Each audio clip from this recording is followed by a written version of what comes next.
We are live in three, two, and one. Do you want to do an intro since this is our first one? Yeah, I can do the intro. Welcome Yeah. to the GG Voxcast. I am your host, Guy, with your other host. And my name is Gabe, and welcome to the GG Voxcast, the only podcast that talks about 40K that's brave enough to tell you that Chaos Nights are for losers.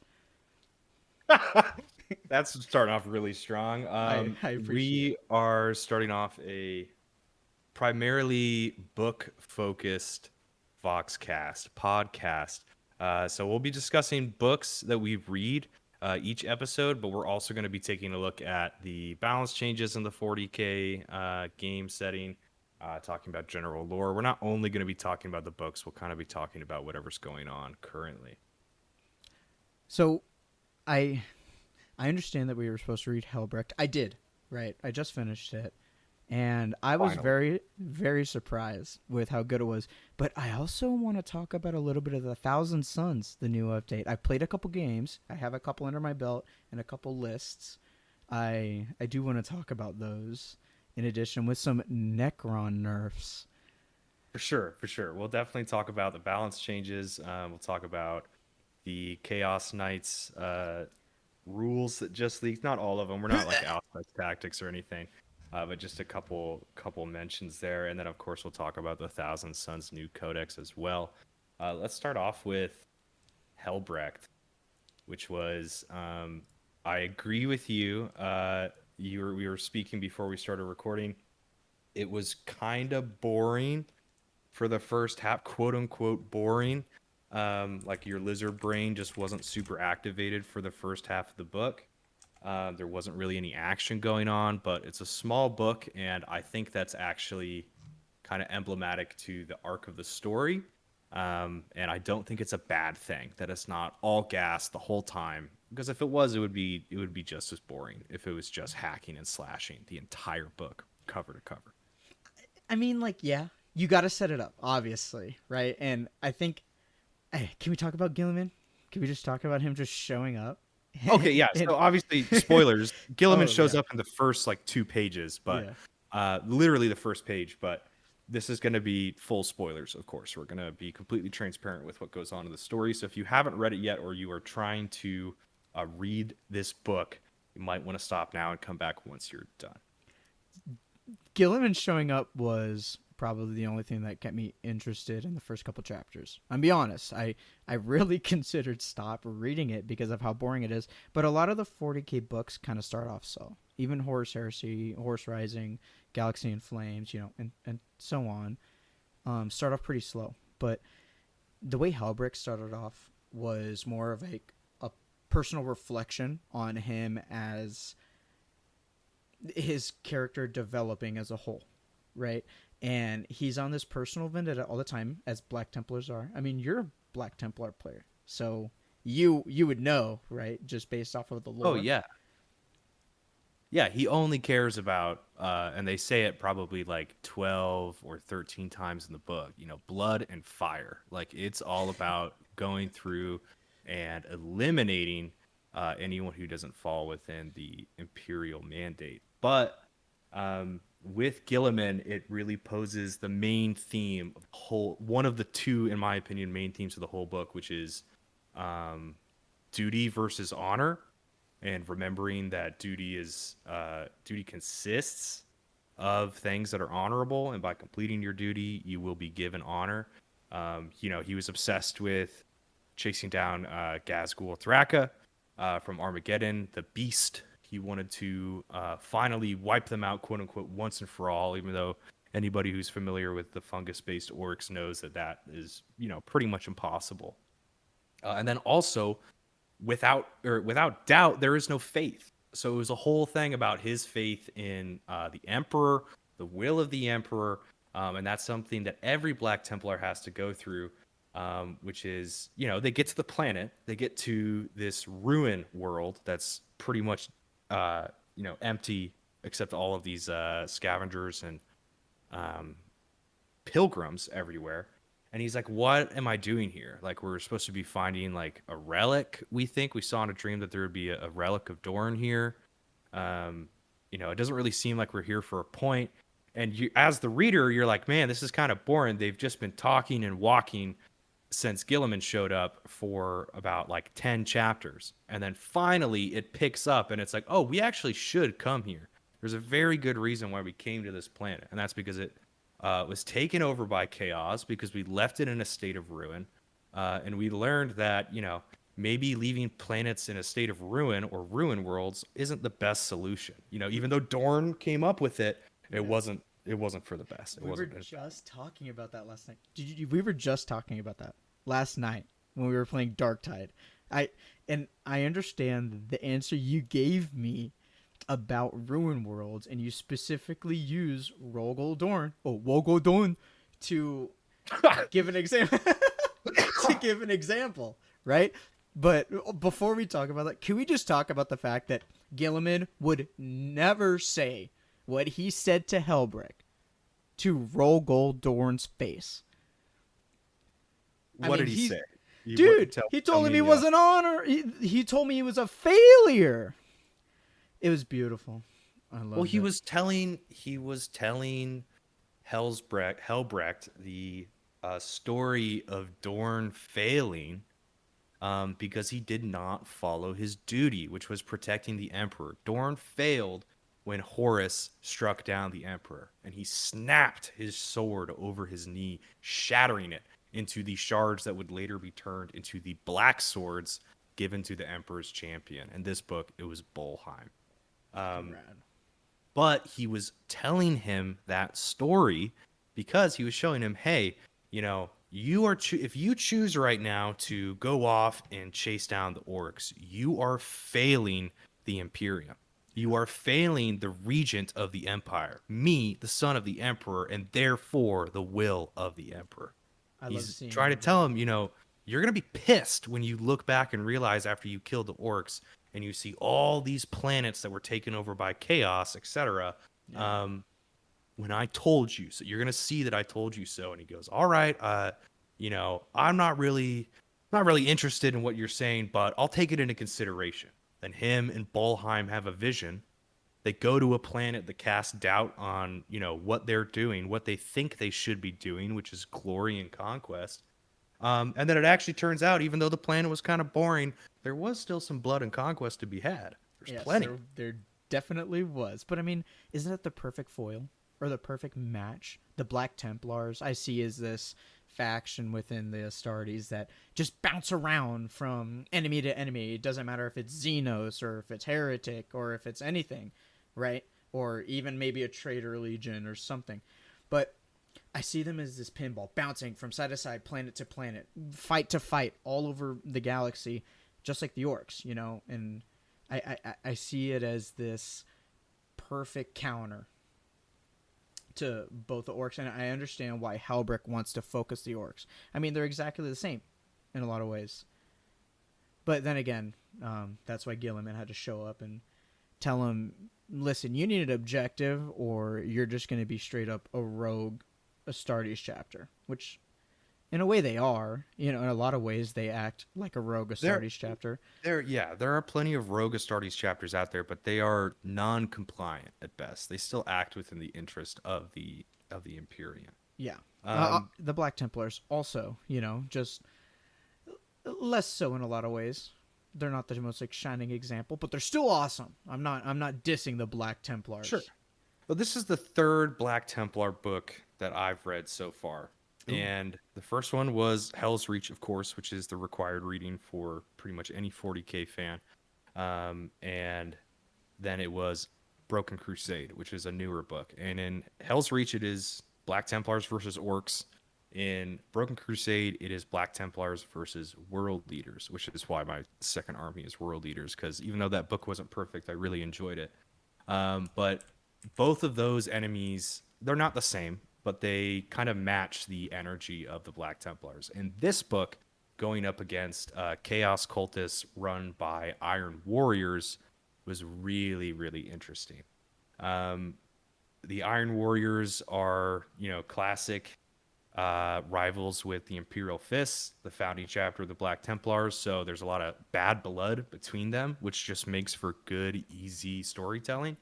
And then the characters themselves are pretty cool. When I'm used to the enemy always being like a charge head first and melee to melee with each other. Not that there wasn't plenty of melee in this book. The Iron Warriors set their trap.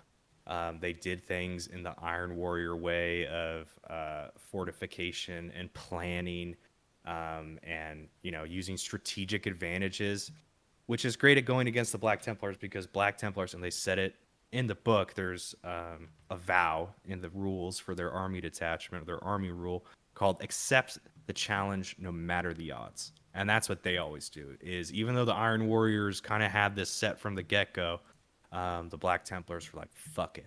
Let's get in there. Let's smash some faces.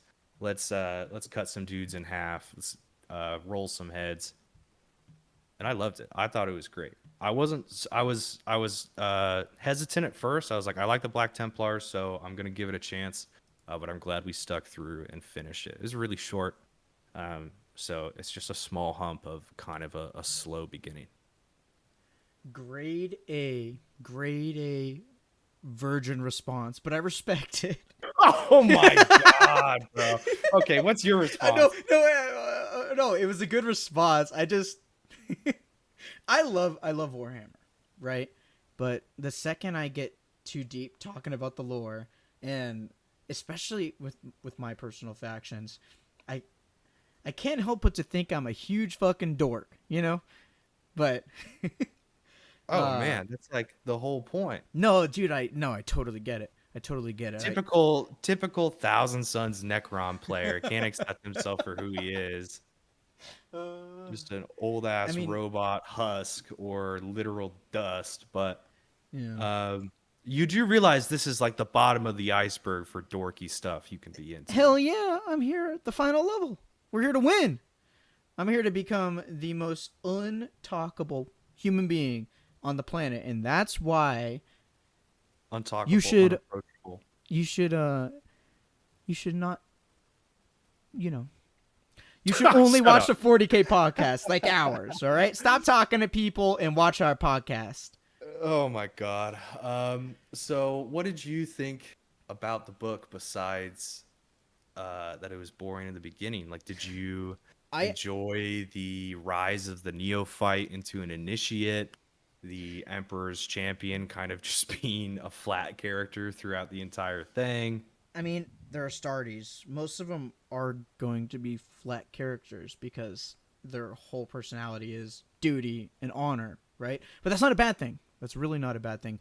My favorite part actually was most of the dialogue towards the end of the book, especially with Helbrecht speaking about the main antagonist of the stories, the Iron Warriors, and it's so cool seeing the Iron Warriors in a book, right? Because I hear about them, I never see a whole lot of models about them, I never see really anyone painting them or anyone running them, and it's really awesome to just see that they're talked about and to see that they're out there. I really did enjoy a lot of the violence because I'm a smooth brain, right? Like at the beginning of chapter 10, at the moment when he starts cutting people in half, and I forget who the author is, but the way he described these last breaths of this heretic that Helbrecht is just Marc Collins, yeah. They had some really good description there. The writing and the voice acting was great. Right? It was true. Oh, actually, there was, I think one of the neophytes was cracking me up. I couldn't stop laughing with the audiobook with the way he was voicing them. He made a lot of these very intimidating figures that were heretics, right? Iron Warriors sound like nerdy and frail. But that's just me. They're like 7,000 years old.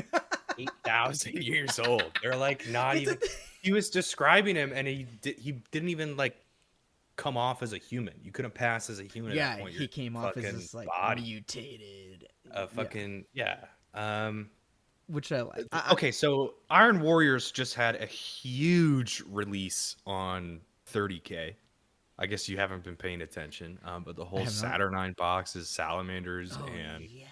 oh no, it's salamanders and who is it? The Saturnine Terminators and the Saturnine Dreadnought look, ooh, so sexy. I love them. But the when the game launched, it was like Imperial Fists, and I think it might have been Sons of Horus, and then this one is Iron Warriors versus Salamanders, which seems kind of strange that they would be separated like that. But if we're talking about the Drop Site Massacre on Isfan, it tracks. So okay, the book was good. I'm happy that it turned out to be good, like all Black Templar books just naturally are. Um, Moving Crazy, on, do you want to crazy go bias. into Chaos Knights first, or do you want to go into Thousand Can Sons? we talk about the fact that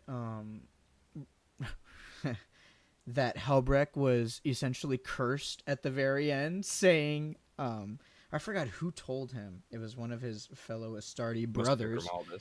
It was Grimaldus. He told him, "Isn't Rogaldorn gonna curse you for making this world a non-ruined world?"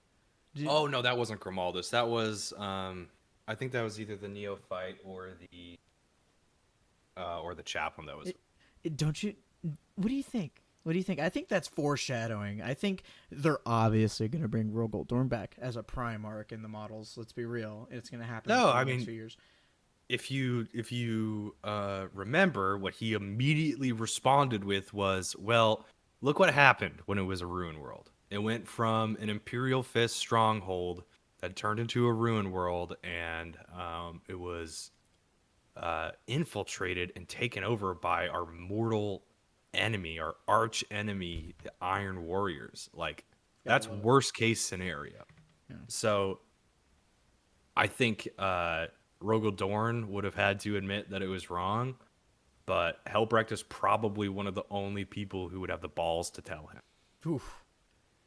How I mean, long has he been alive? he straight up told Rabute Gilliman, he's like, "No, I don't really." He's like, "I don't really care what you're saying to me right now. Like, I'm gonna go kill those orcs." Sounds He's like, lame. "But wait, your father also didn't care until he really cared and broke his sword over his knee, And after that, he vowed to and the become a emperor new model. died." Do you want the emperor to die by not caring? You think it's cool to not care? To not give a fuck? Well, guess what? It isn't cool. I actually It's like became a little fan of the Black Templars after reading this. I do like them. I, I finally. I did. Dude, I gave you so much shit for Black Templars. I'm gonna be Yeah, honest. I They're know. they are hyper religious though in the way they speak. They also pray to the emperor. It's flipping rad. Yes. They They're just straight up are like, "God, please drive my sword betwixt this guy's nuts," and they those were go some of my favorite shing. parts too. Them Yeah. praying, like kneeling and praying to the emperor, which Yeah, is and they just find the dope. piece of Rogel Dorn's armor and they all drop to That their was cool. knees. It's like, okay, That this was is cool. like a cool, like Knights of the Grail type shit.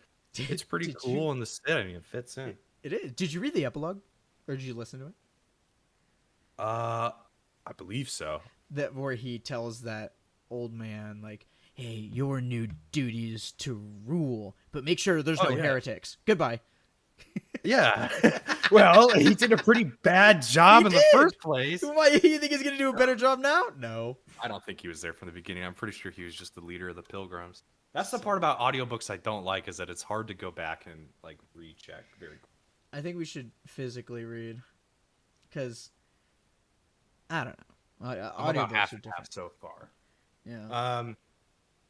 But yes, so Hell's Reach is really, really good. If you haven't read it, you definitely should. What book should we read next? That's the question. You already And said it. You called me right after work when I got off my little baby. what? Infinite the Divine? Yeah, we can do that. We can totally do that. Was there another one you wanted to do? I can't remember. I Infinite and the Divine, I've read half of it, right? Because I have the physical, and it's more of a comedy, but it does show you not how the Triarch personally works, which is like It shows you how the immediate council of some of the awakened Necron tomb worlds does operate, which is kind of cool, but it's mostly just Oracan and Trazen in a courtroom fighting, right? Okay. And Well, slipping I up on their picked words. Helbrecht. So you get to pick the next one, whether that's Infinite Divine or something else. It's totally up to you. We We could will. read about the Imperial Fist's Feast Ooh, of Filth. cool. I'm just kidding. I don't want to read about that. It's been retconned, asshole. It got Uh, retconned? Why? yeah, because some dumbass writer said all the Imperial Fists get in a chamber and eat a bunch of poison and poop to test their new organs. It's ridiculous. That's why there's a The meme from Sons of Superbad Dawn. where a word bearer is talking shit to like a Black Templar or an Imperial Fist. He's like, okay, whatever, shit eater. And the Imperial That's, Fist, Jonah Hill, is like, that was retconned, asshole. that's pretty good. And then the word bearer is like, people don't forget. It still I, happened. I guess as a Necron player, we're all retconned. No matter what, everything about Necrons is constantly retconned. We could Go read a from Tau book. You want to read a Tau Dude, book? I would 100% read a Tau book. Tau is awesome. I think Tau is cool. I would 100% read a Tau book. I thought you thought Tau were bad. I mean, They were dumb. they're fun to make fun of, right? One, Yes. like, a Dreadnought of the Imperium is as old as that entire race's civilization. You know, it's going to be a fun read to see how naive the Tau are. I know the Tau have tried diplomatically trying to trade with the Necrons. That didn't work. They tried setting up trade and relationships with the Tyranids. That didn't work. You see a Tyranid, you see a Carnifex, and you walk up to it with an emissary, and you're like, hey, I think a really good idea is to set up some sort of trade network between us and maybe co-inhabit a lot of these planets. What do you think that Tyranid is going to do? I would love to read a Tau book. These people are naive. Okay. There's looks like there's quite a few people talking about good Tau books out there. So if anybody who happens to be foolish enough to be listening to us still, let us know if there is a book that you've read that you think we should. Moving on, let's go to the Chaos Knights Oh my update. god. It looks like Chaos Knights got nerfed to oblivion. Good. I'm on the Auspex tactics video, and one of the comments is, people are only playing small knights. Let's The nerf them so 1 big hour knights one? will be more tempting. But then people may have lay big knights, which I'm assuming means they're not going to use their big knights. Okay, so let's nerf them as well. Problem solved. So it just sounds like they all got nerfed. Looking at the data sheets, they're all like toughness 11, which is really, really low. I'm sure their bigger knights are a bit better. But like War Dogs are toughness 9. Yeah, they're right. Their Knight Ruinator is toughness 11. Desecrator toughness 11. Despoiler 11. Abominant 11. Tyrant is 12. So here's the comment that I really couldn't wait to share with you. I suppose one advantage of lower stats is you can bring knights without telling your opponent beforehand now. Because if they can't deal with toughness 9 and 11, that's on them. Which just brings us back to knights players are the most insufferable people on the planet. Oh, hey, you brought Astromid Charm? Oh, you only have one demon with. Oh, okay, I put on my knights today. Dude, I hate knight players. They're the biggest virgins in the world. I personally know a knight player, and he's one of my closest friends, but not you, because didn't you want to play knights? I have two war. I will have a knight army at some point when I'm an old man with kids, but like I can't. I just think robots are cool, and I like the spiky robots versus the not spiky robots. Sue me.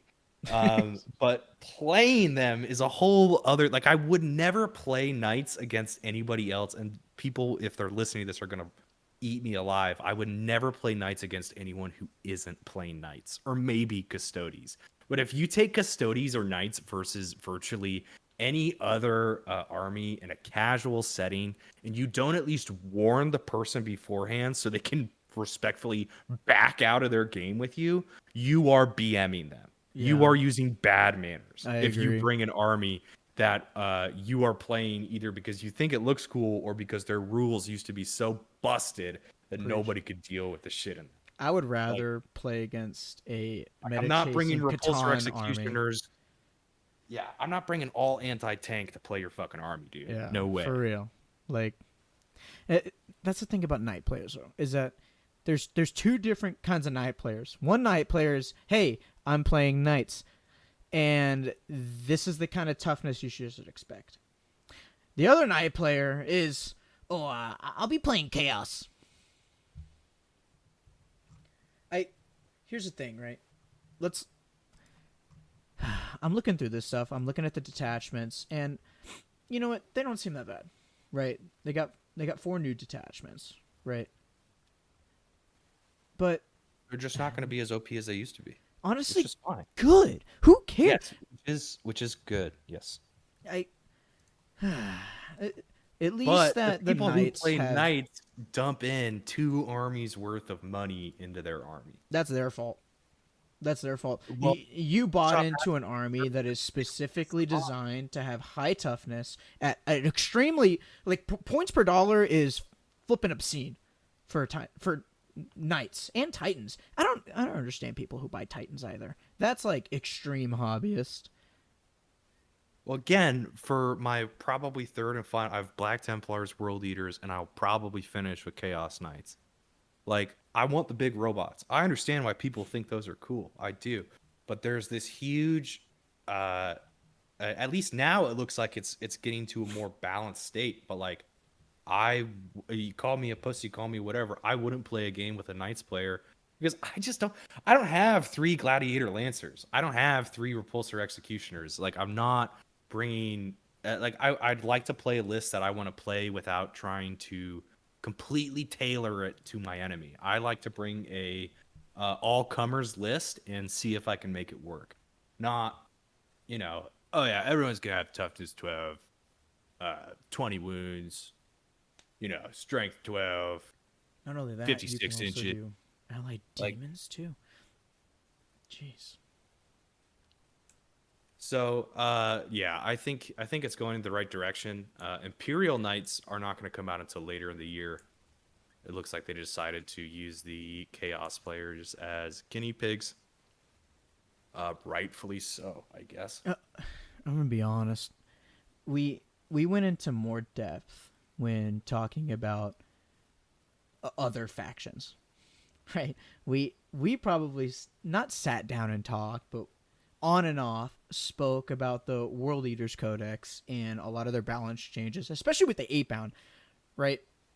And the thing about even the Thousand Suns we talked about a little bit, but I just don't care about knight players. There's not a lot of them, right? And the ones that you do find are so few and far between. It's more likely to play a Tau player than you I would already even love to come play a across Tau someone who played. player.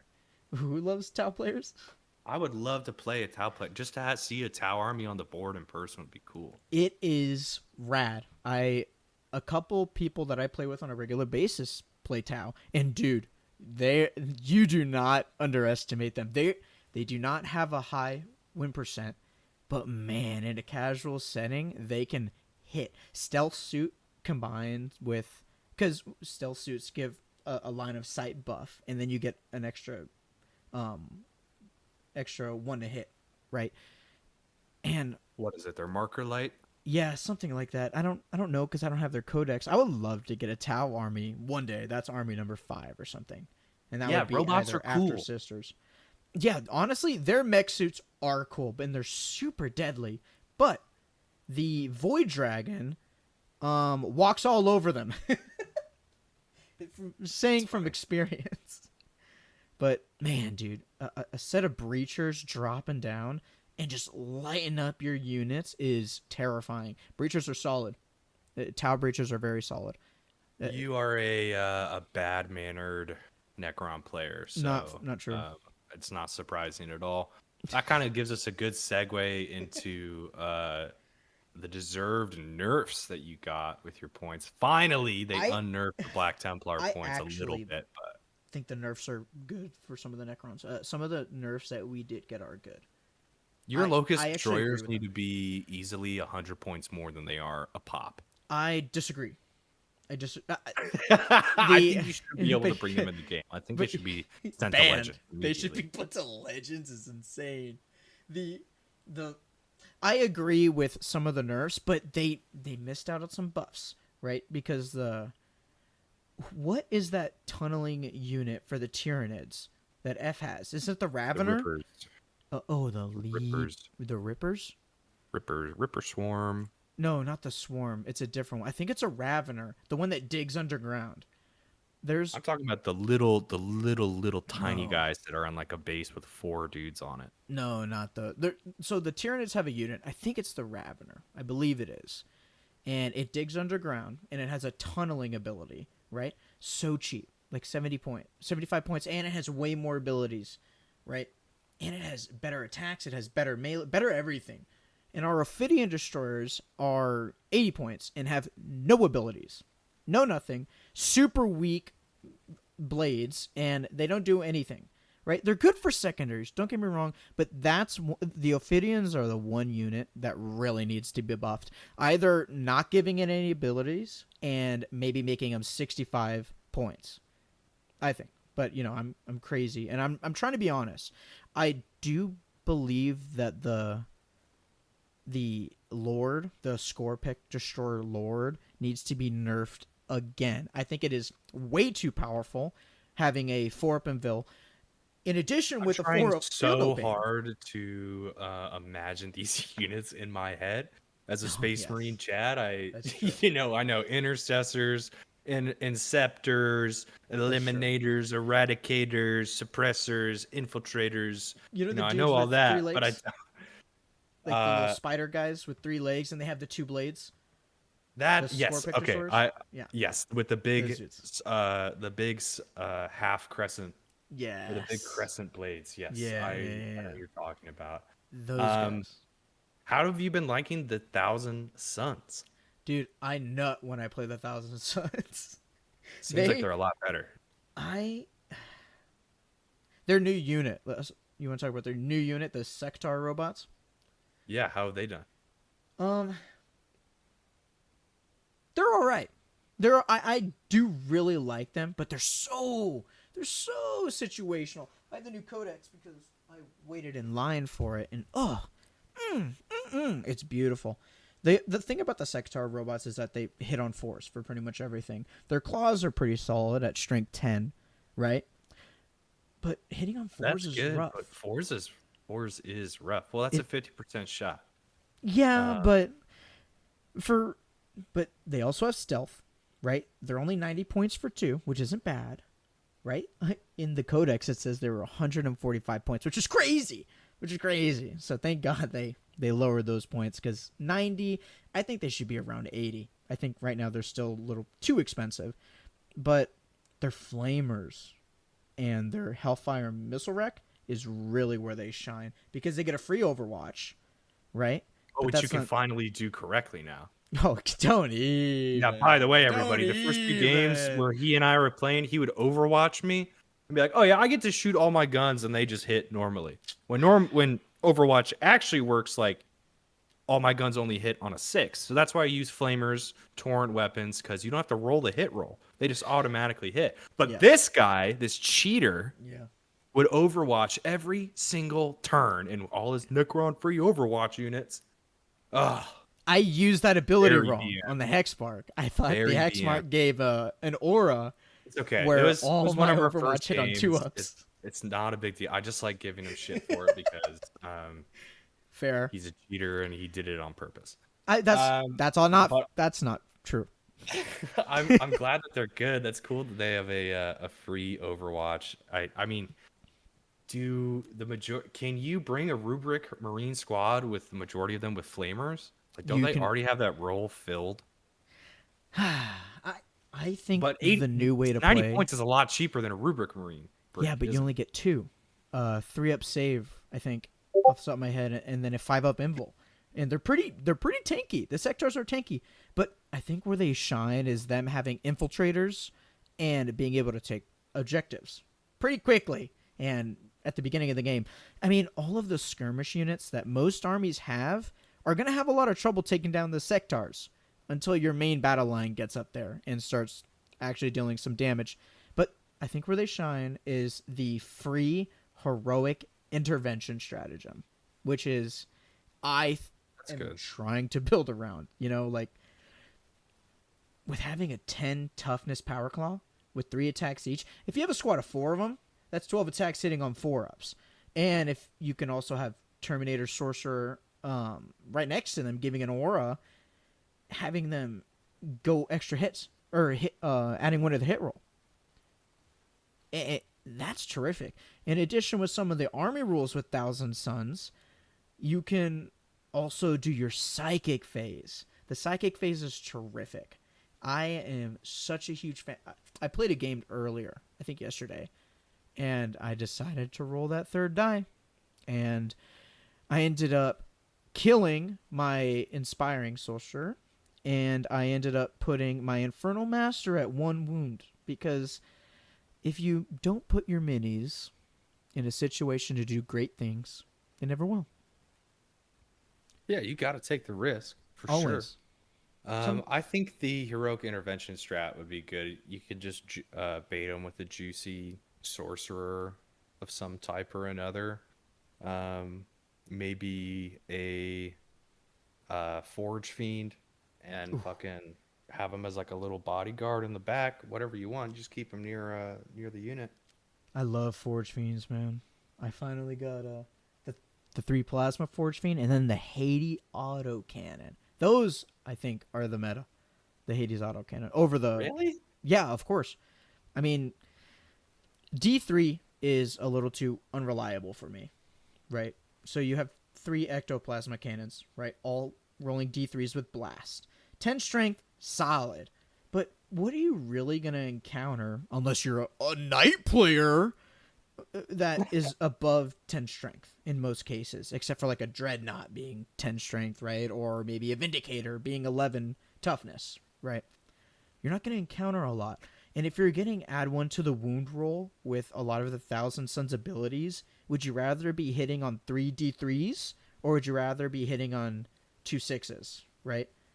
Like I'd rather have 12 attacks hitting on 3s rather than 3 D3s hitting on 3s. And the toughness is only down to 8. Pretty good.